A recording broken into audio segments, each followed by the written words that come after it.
The great hall on Velos Prime stretched for miles in every direction. 47 different alien species sat in their special chairs, each one looking down at the small group of humans standing in the center.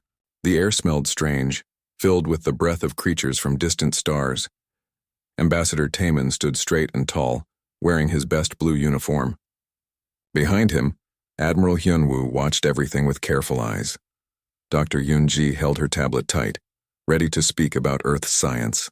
So Young, the youngest of the group, tried not to show her fear. Above them all sat Prime Vextar, a being made of living crystal that sparkled with cold light. When he spoke, his voice rang like breaking glass. "Humans of Earth," he said, "you have asked to join our council for 3 years. Today we give you our answer." Taemin stepped forward. "We are ready to hear your decision, honored Prime." The crystal being's light grew brighter, almost angry. "Your species is too young, too stupid, too violent. You fight wars over water and metal when the galaxy has oceans of both. You still use bullets and bombs like cave people. Your ships move slower than our messages." Other council members made their own sounds of agreement. The snake-like Zephyrians hummed in harmony. The floating Altarians flashed their lights. The rock people of Kepler ground their stone hands together. "You are not ready for the stars," continued Prime Vextar. "Perhaps in 1,000 years when you learn to be peaceful like us. Today your request is denied." Dr. Yoonji felt anger rise in her chest, but she kept her voice calm. "Great Council, we may not have your technology, but humans have something else. We never give up. We protect our families and friends no matter what happens. We adapt and learn faster than any species you have met." The hall filled with the alien sounds of laughter. The council members made clicking, humming, and ringing noises that all meant the same thing. They thought humans were funny and stupid. Adapt and learn? Prime Vextar's crystals rang with amusement. "Your people still kill each other over which god to worship. You destroy your own planet for short-term profit. You have never faced real danger from the void between stars." Admiral Hyunwoo stepped forward, his face like stone. "Real danger, you say? What would you know about danger? Sitting in your safe halls for 1,000,000 years." The temperature in the room seemed to drop. Several council members made angry noises. Prime Vextar's light turned red. "You dare speak to us with such tone? This is exactly why your species cannot join us. You are violent, unpredictable, dangerous." "Maybe," said Hyunwoo with a cold smile. "But sometimes dangerous is exactly what you need." Taemin put a hand on the Admiral's arm, but Hyunwoo had already said what needed saying. The human delegation bowed formally as was custom, but their eyes remained hard. As they walked through the corridors to leave, So Young whispered, "Did you see the star charts in the strategic room?" Hyunwoo nodded. "Large energy readings moving toward the outer colonies. Something big is coming." Dr. Yoonji looked worried. "Our satellites have been tracking the same signals for months. Whatever it is, it's not from this galaxy." They reached their small ship, a simple transport that looked primitive next to the beautiful council vessels. But as they prepared to leave, Taemin activated a special communication device hidden in his jacket. "Sole Command, this is Taemin. Mission complete. We have everything we came for." The voice that answered was General Dae-hyun from Earth's secret military center. "Copy that, Ambassador. How much time do we have?" "Not much," replied Taemin, looking at the data So Young had secretly recorded. "The threat is moving faster than they think. The Council has no idea what's coming." As their ship left Velos Prime's atmosphere, Admiral Hyunwoo stared out at the stars. 3 years we spent here listening to them call us children. 3 years of being patient while they felt superior. "It wasn't wasted time," said Dr. Yoonji. "We learned about their defenses, their technology, their weaknesses. Most importantly, we learned they have grown soft from too many years of peace." So Young pulled up holographic displays of Council military formations. "Their ships are powerful, but they fight in straight lines. Their tactics are thousands of years old. They have never faced an enemy that adapts and changes during battle." "Good," said Hyunwoo, "because they're about to face something much worse than us.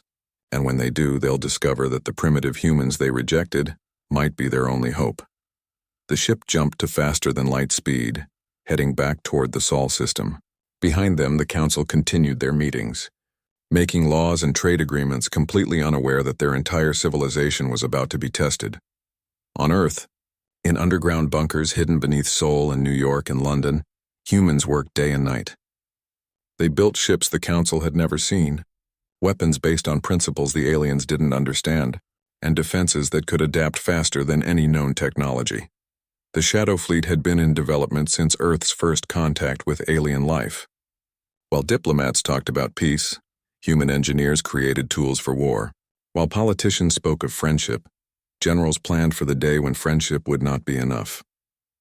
Captain Jin Ho finished checking his stealth destroyer for the 100th time. His ship could turn invisible to alien sensors and strike without warning.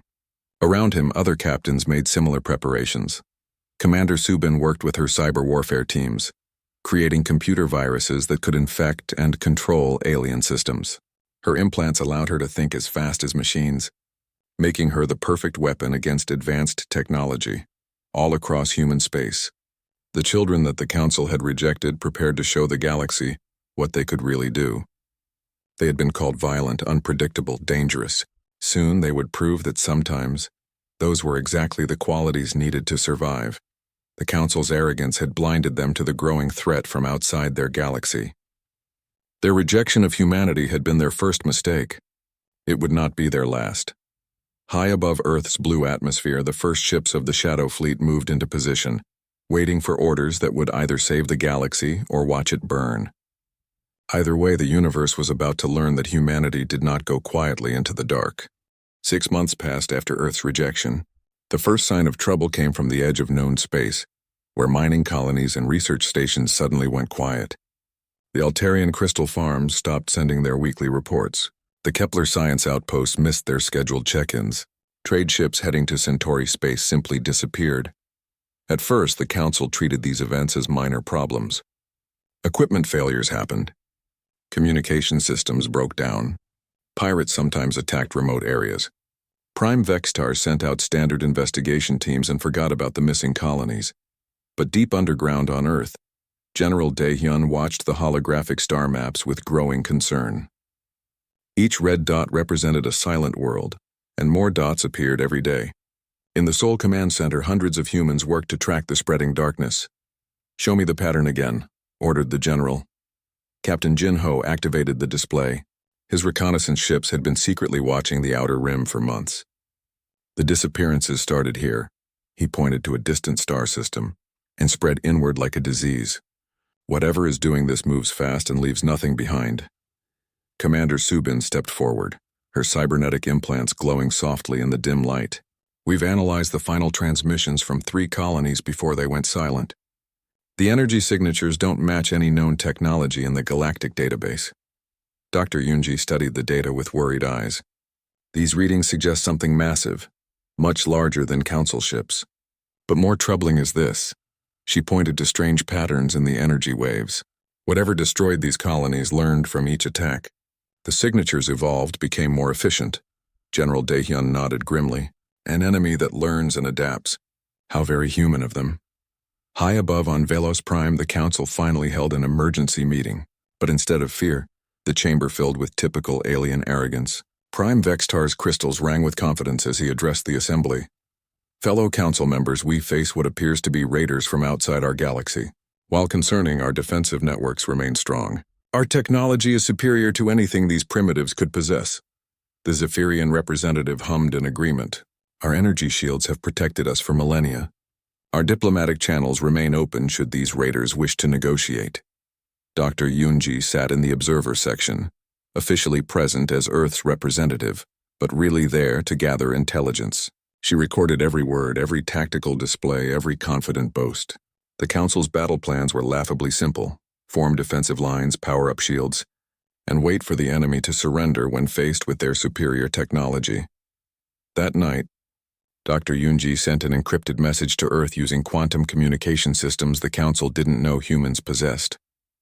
"They're completely unprepared," she reported.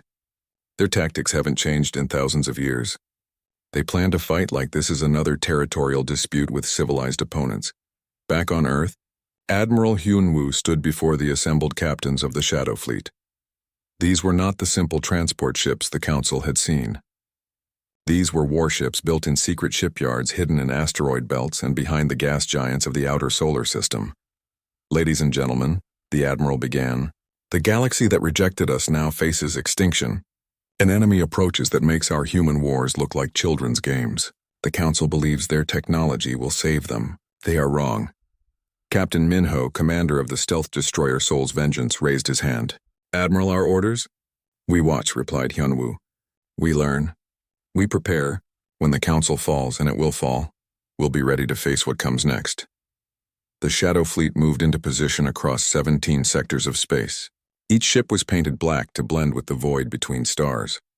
Their engines ran silent, their weapons powered down, their sensors passive.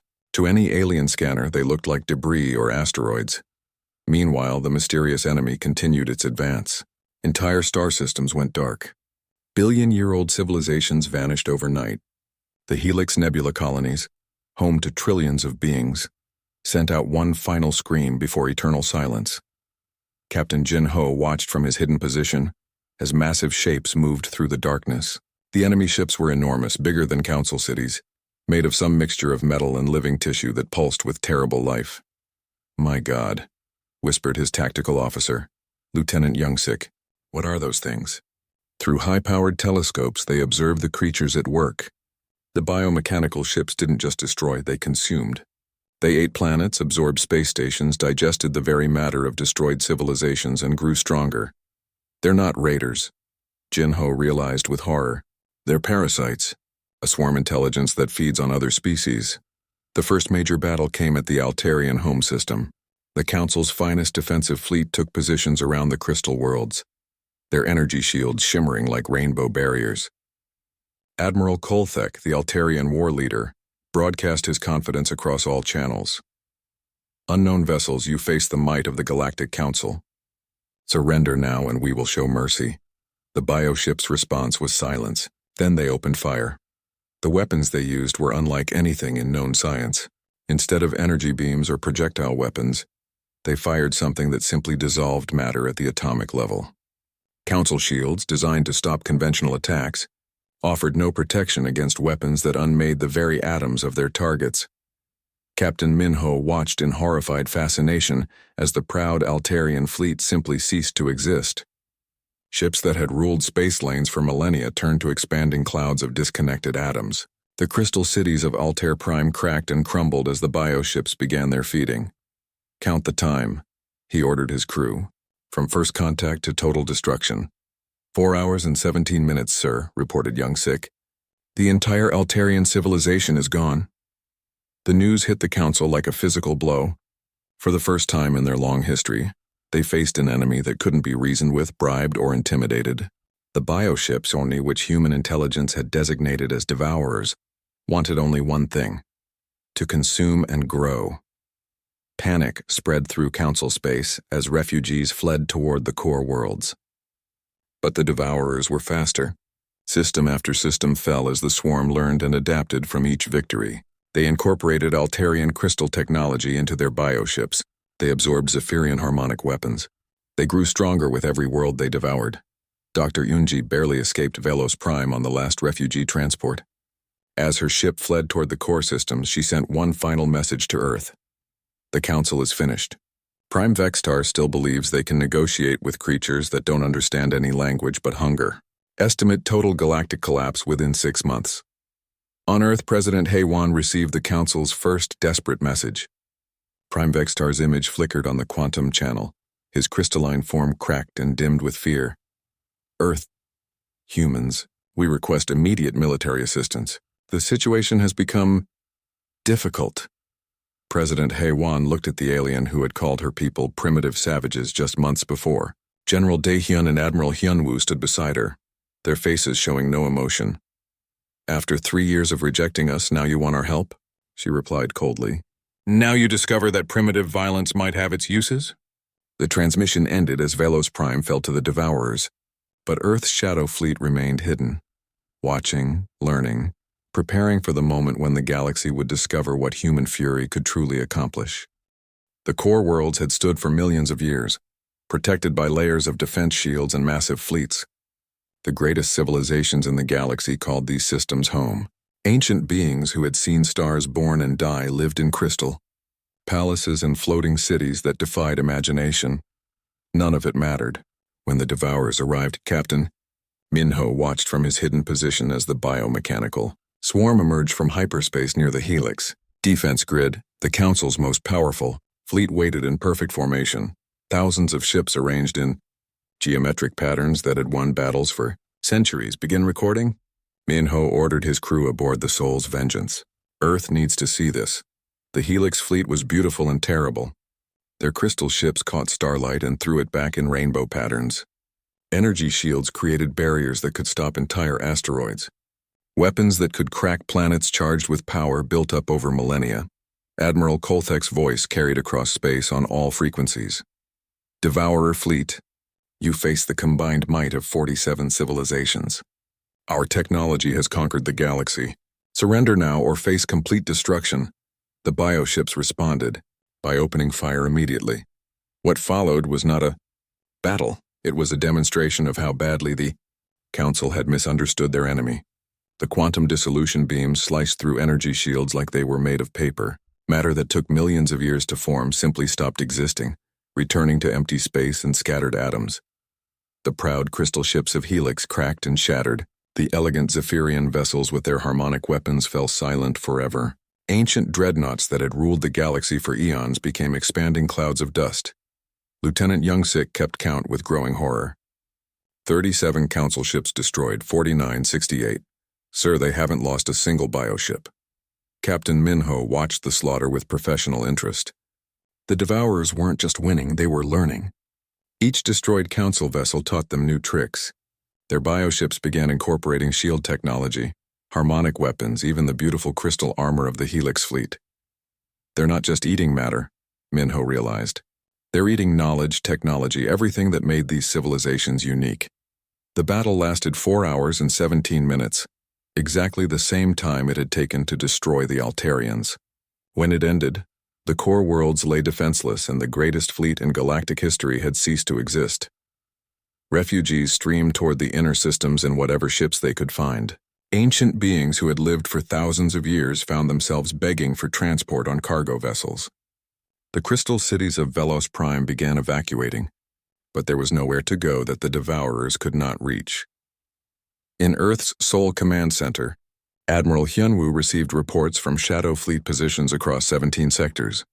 His hidden forces had watched the destruction of civilization itself while remaining completely invisible. Status report, he ordered. Commander Subin stepped forward, her cybernetic implants processing data from dozens of sources. All Shadow Fleet vessels remain undetected. The Devourers show no awareness of our presence. We've recorded complete tactical data on their weapons, armor, and ship configurations. General Dae Hyun studied the holographic displays, showing the spread of destruction. Red zones marked dead systems where nothing remained alive. The infection of death was spreading toward the galactic center like a disease. Casualties? He asked quietly. Dr. Yunji looked up from her calculations, her face pale. 17 billion confirmed dead. Estimate another 30 billion missing and presumed consumed. At current rate of advance, the Devourers will reach Earth space in 6 weeks. The silence in the command center was broken by an incoming transmission. Prime Vextar's cracked form appeared on the main screen, his crystal body dim and flickering. Behind him, the last council members huddled in what remained of their government. Earth, the alien leader began, his voice like breaking glass. We formally request immediate military assistance. The situation has become critical. We need your help. President Haiwan entered the command center and stood before the screen. Her face showed no emotion as she looked at the being who had called humanity too primitive for the stars. 3 years ago, you rejected our application to join your council, she said calmly. You called us violent, unpredictable, dangerous. You said we were too young to understand the civilized galaxy. Prime Vextar's light flickered with desperation. We were wrong. Your species has qualities we failed to recognize. Please, billions of lives hang in the balance. Yes, replied President Haiwan. They do. The question is why we should risk human lives to save people who considered us beneath notice. The transmission cut to static as Velos Prime fell to the Devourers. The last meeting of the Galactic Council ended with their capital world being consumed by hungry biomechanical parasites. Admiral Hyunwoo turned to his staff. Opinions? Captain Jinho spoke first. They're getting what they deserve.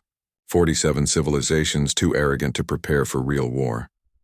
The Devourers won't stop with council space, warned Dr. Yunji. They'll come for Earth next. We can't hide forever. Commander Subin's implants flickered as she processed tactical data. We have advantages they don't expect. Our ships can adapt faster than their learning rate. Our weapons are designed to evolve during battle. Most importantly, they've never faced an enemy that thinks like humans. Young Captain So Young, recently promoted after her intelligence work on Velos Prime, added her thoughts. The Council species evolved during millions of years of peace. They forgot how to really fight, but humans remember. We've been at war with something or someone for our entire history. General Daehyun made the decision. We fight. Not to save the Council, they're finished. We fight because Earth doesn't surrender to anyone or anything. The orders went out across human space. The Shadow Fleet prepared to emerge from hiding. Weapons that had been tested in secret were loaded and charged. Ships designed for war against impossible odds moved into attack positions. But first, there was a message to send. President Hae-Won activated every communication channel in known space. Her image appeared on refugee ships, emergency broadcasts, and any working receiver in the galaxy. People of the stars, she began, I am President Hae-Won of Earth. For 3 years we sought peace with your council. We were rejected as primitive, violent, unworthy of joining your civilized galaxy. Today, your civilization faces extinction while the primitive humans you scorned prepare to fight for survival.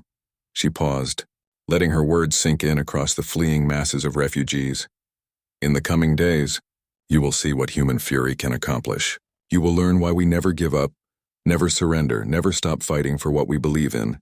The Devourers think they have conquered the galaxy. They are about to discover their first mistake. The transmission ended, but the message was clear. Earth would not hide while the galaxy burned. The species that had been called too violent for civilization was about to show the universe exactly why violence sometimes served a purpose. Captain Minho received his new orders and smiled coldly.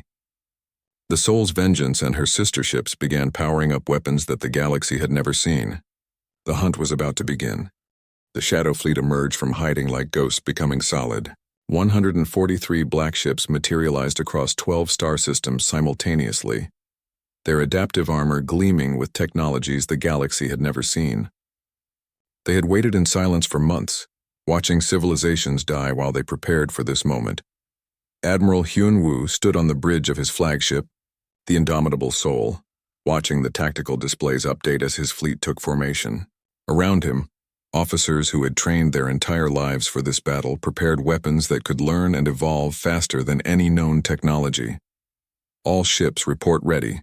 Admiral, announced Captain Jin-ho from his position commanding the destroyer squadron.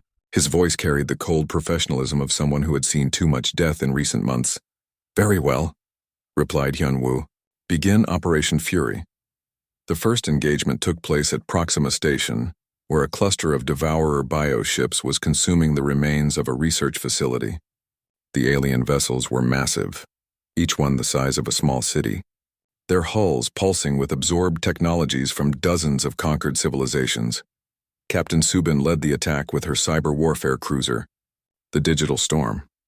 Her enhanced reflexes and computer implants allowed her to think at machine speed, coordinating attacks faster than organic brains could follow. Target their communication networks first, she ordered her crew. Blind them before they can adapt. The battle began with something the Devourers had never experienced: invisible enemies. Earth stealth technology, developed in the cold depths of space beyond Neptune, made human ships appear as empty space to alien sensors. The bioships found themselves under attack by ghosts. Captain Minho's Soul's Vengeance struck first, its quantum torpedoes punching through biomechanical armor that had absorbed the best defenses of 47 civilizations.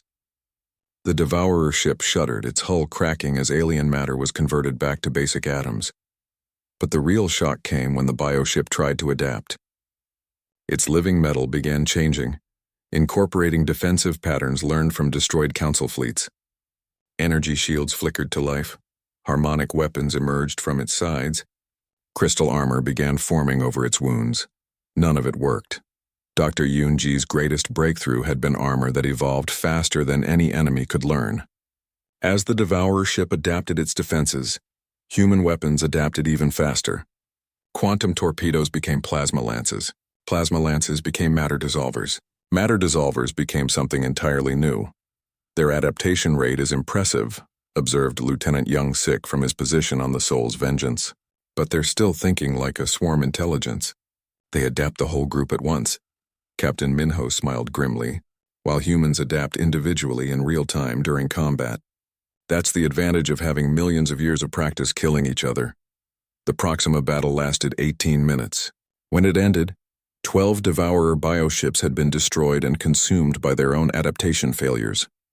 The human fleet suffered no losses and only minor damage.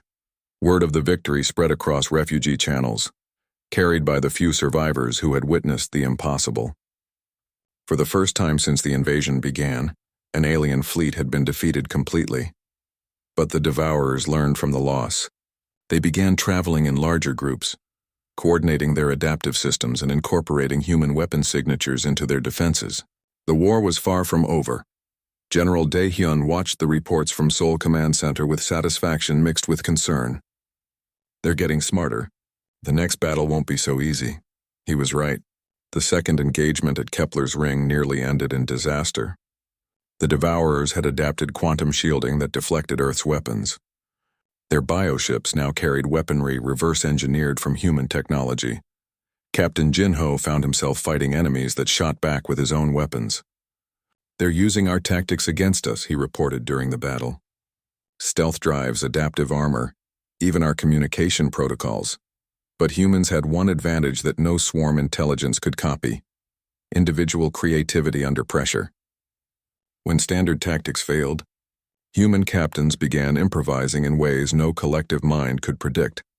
Commander Subin used her cyber warfare systems to infect the bioships with computer viruses that made them fight each other. Captain Minho modified his quantum torpedoes mid-flight to become something entirely different. Young Captain So-young, commanding her first warship, turned her cargo bay into a massive railgun that fired asteroids at near-light speed. The Devourers adapted to each new tactic, but humans adapted faster. Every human captain fought differently. Every ship used unique combinations of weapons and strategies. The swarm intelligence that had conquered the galaxy found itself facing an enemy that refused to be predictable. Dr. Yoonji worked around the clock with her research teams, analyzing captured bioship technology and developing new countermeasures. Her laboratories beneath Seoul became workshops where alien science met human ingenuity. "They're not just hungry," she reported to the military command. "They're trying to evolve beyond their current form. Every species they consume adds to their collective knowledge, their technological base, their genetic memory." "Then we need to make sure they choke on us," replied General Dae-hyun. The war spread across known space as more Devourer fleets arrived from outside the galaxy. But they found not helpless civilizations but growing human resistance. Earth's industrial capacity, hidden in asteroid belts and secret bases, began producing warships at an incredible rate. Captain Jinho watched new vessels roll out of the hidden shipyards near Jupiter. These weren't the elegant, beautiful ships the Council had preferred. They were functional, deadly, designed by people who understood that war was about killing enemies, not looking impressive. "How many ships do we have now?" he asked Admiral Hyunwoo during a brief meeting between battles. 317 active warships, the Admiral replied. Another 200 under construction. Every mining station, every research facility, every human settlement is contributing to the war effort. But the Devourers were also growing stronger. Each victory taught them new lessons. Each consumed world added to their power. Their bioships became larger, more sophisticated, more dangerous. The decisive moment came when long-range scouts detected the largest Devourer fleet yet seen moving toward the solar system itself. Bioships the size of moons, accompanied by thousands of smaller vessels, all heading straight for Earth. In the Seoul Command Center, President Hae-won made the hardest decision of her life. "Recall all fleets. Every ship, every weapon, every human warrior. If we're going to make our stand, we make it here." Admiral Hyunwoo began the preparations for Earth's final battle. The Shadow Fleet would return home. The hidden defense stations would reveal themselves. Every human ship in known space would gather to protect their world. Captain Minho received the recall order while engaged in combat near the ruins of Velos Prime. "All ships, break off engagement. We're going home." As the human fleet gathered in Earth's solar system, refugees from across the galaxy watched in amazement. Ships emerged from hiding places no one had known existed. Weapons platforms revealed themselves in asteroid belts. The orbital defenses around Earth itself powered up with energy signatures that rivaled small stars. The primitive species that the Council had rejected was preparing to fight the battle that would determine the fate of the galaxy. Win or lose, the universe was about to learn what happened when someone threatened humanity's home. The Devourer fleet that emerged near Mars was larger than anything the galaxy had ever seen. Biomechanical ships the size of small moons hung in space like diseased organs, pulsing with the absorbed technologies of 47 dead civilizations. Around them swarmed thousands of smaller vessels, each one a fusion of consumed alien science and hungry biomechanical intelligence. Admiral Hyun-woo stood on the bridge of the Indomitable Soul, watching the enemy fleet deploy in the cold darkness between Mars and Jupiter. Behind him, the greatest armada humanity had ever assembled waited in perfect formation. Every warship Earth had built, every hidden defense platform, every armed vessel that could mount weapons, all gathered to protect their home. Enemy fleet count? He asked quietly. Captain Jin Ho checked his sensors from the destroyer Soul's Vengeance. Main bioships 47. Smaller vessels estimated 12,000. Total mass. He paused, running the calculations again. Sir, their largest ship mass is more than our moon. The silence on the bridge was broken by Commander Subin's voice from her cyber warfare cruiser. Admiral, we're receiving a transmission. It's being broadcast on every frequency in known space. President Haiwan appeared on screens across human space and refugee ships throughout the galaxy. Behind her, the blue curve of Earth glowed against the star field, beautiful and defiant. This is President Haiwan of Earth, speaking to every human ship and every survivor of the galactic catastrophe. Today, the enemy that consumed your worlds comes to devour ours. They have learned much from the civilizations they destroyed. They carry the weapons and knowledge of species that ruled the stars for millions of years. She paused, looking directly into the camera with eyes that held no fear. But they have never faced humanity at bay. They do not understand what happens when you threaten our families, our children, our home. Today they learn why the galaxy should have feared us instead of dismissing us. Across human space, captains received their final orders. Dr. Yoonji activated defensive systems that had been built in secret for decades. General Dae-hyun coordinated the battle plan from Seoul's command bunkers. Every human settlement, from the orbital stations around Earth to the mining colonies in the outer system, prepared to fight. The battle began when the largest bioship fired a weapon that had destroyed Council worlds, a quantum dissolution beam that could unmake matter at the atomic level. The beam struck Earth's orbital defense grid with the power of a small star. The beam reflected off the shields and scattered harmlessly into space. Dr. Yoonji's masterpiece was adaptive shielding that learned from every attack. The energy patterns that had destroyed Velos Prime and the Crystal Cities simply taught Earth's defenses how to deflect them. The bioships found themselves shooting at targets that became immune to their weapons with each shot. Impossible, whispered Lieutenant Youngsik, now captain of his own destroyer. They're using the same weapon that killed billions, and our shields just absorbed it. Admiral Hyun-woo opened fleet communications. All ships, this is Hyun-woo. The enemy has shown us their best weapon. Time to show them ours. Attack pattern Omega. Every ship for itself, adapt and overcome. What followed was unlike any battle in galactic history. Instead of neat formations and predictable tactics, 300 human warships attacked like a swarm of angry insects, each one using different weapons, different strategies, different approaches to killing biomechanical parasites. Captain Minho's Soul's Vengeance became a ghost ship, appearing and disappearing around enemy vessels while firing quantum torpedoes that changed properties with each shot. Commander Subin infected bioships with computer viruses that made them attack their own fleet. Captain So-young converted her cargo hauler into a railgun platform that fired meteors at impossible speeds. The Devourers tried to adapt, but faced chaos instead of order. Every time they learned to counter one human tactic, a dozen others emerged. Their swarm intelligence, designed to process and counter uniform strategies, couldn't handle opponents who refused to be predictable. But the bioships were not helpless. They began using weapons absorbed from Council fleets, harmonic disruptors that could shatter hulls, crystal beams that cut through armor, energy fields that trapped ships in gravity wells. Human vessels began taking damage, and some were destroyed completely. The turning point came when civilian ships joined the battle. Mining vessels from the asteroid belt, cargo haulers from Jupiter's moons, even passenger transports, all armed with whatever weapons they could carry, emerged from hiding to join the fight. Captain Kang Dai, commanding the converted cargo ship Soul's Pride, broadcast on all frequencies as he aimed his vessel at the largest bioship. For Earth, for humanity, for everyone they murdered, his ship struck the biomechanical monster at nearly light speed, punching through armor that had absorbed the best weapons of the galaxy. The explosion lit up half the solar system as both vessels were destroyed in a fusion fireball. But Kang Dai's sacrifice opened a gap in the enemy formation. Human warships poured through, striking at bioships that were still reeling from the impact. Captain Jinho led the assault on the command vessel, while Captain Minho coordinated strikes on the smaller escort ships. The battle raged for 18 hours. Space filled with debris from both fleets as ships died in bursts of light and twisted metal. But slowly, inevitably, human adaptation began winning over alien evolution. Dr. Yunji's quantum viruses infected bioship systems faster than they could adapt. Commander Subin's cyber warfare teams turned enemy weapons against their users.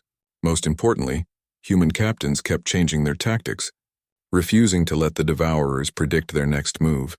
When the last bioship exploded near Jupiter's Great Red Spot, silence fell across the solar system. The Devourers, the unstoppable force that had consumed 47 civilizations, were extinct. Humanity had won. Admiral Hyunwoo surveyed the aftermath from his damaged flagship. Human losses had been severe. Nearly a third of the fleet destroyed, thousands of brave crews dead. But Earth survived, and the galaxy was safe. 6 months later, Ambassador Taemin stood once again before an assembly of alien species. But this time the survivors came to Earth, gathering in orbital stations around humanity's blue-green world.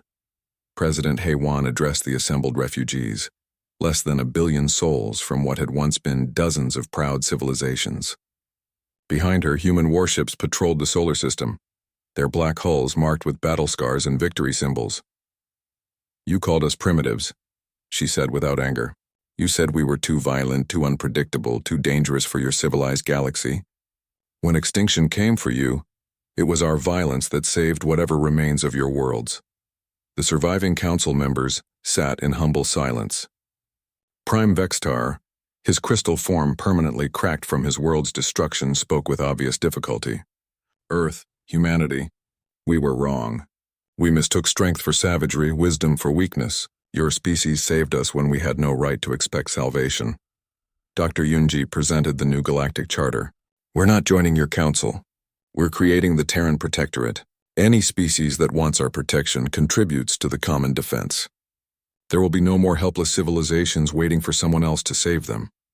Admiral Hyunwoo established defense fleets throughout known space. Captain Jinho founded the Deep Space Reconnaissance Corps to watch for new threats. Captain Subin created cyber defense academies to teach other species how to fight technological enemies. The galaxy would never again face annihilation unprepared. A young Altarian refugee, one of the few survivors of her crystal world, approached Ambassador Taemin after the ceremony. "Why did you save us? After how we treated you, why did humans die to protect people who rejected them?" Taemin smiled, remembering the sacrifice of Captain Kang Dai and thousands like him. "Because that's what humans do. We protect those who cannot protect themselves even when they don't deserve it. You called it primitive. We call it being human." Above Earth, the ships of the Shadow Fleet maintained their eternal watch, ready to darken the heavens once more if any new threat emerged. The Council's wisdom had come too late to save their civilizations. But humanity's fury had arrived at exactly the right moment to save the galaxy itself. The species that had been rejected as too violent for the stars now ruled them, not through conquest, but through the simple understanding that sometimes the only answer to extinction is the willingness to fight for survival. Earth's children had inherited the galaxy, and they would guard it well.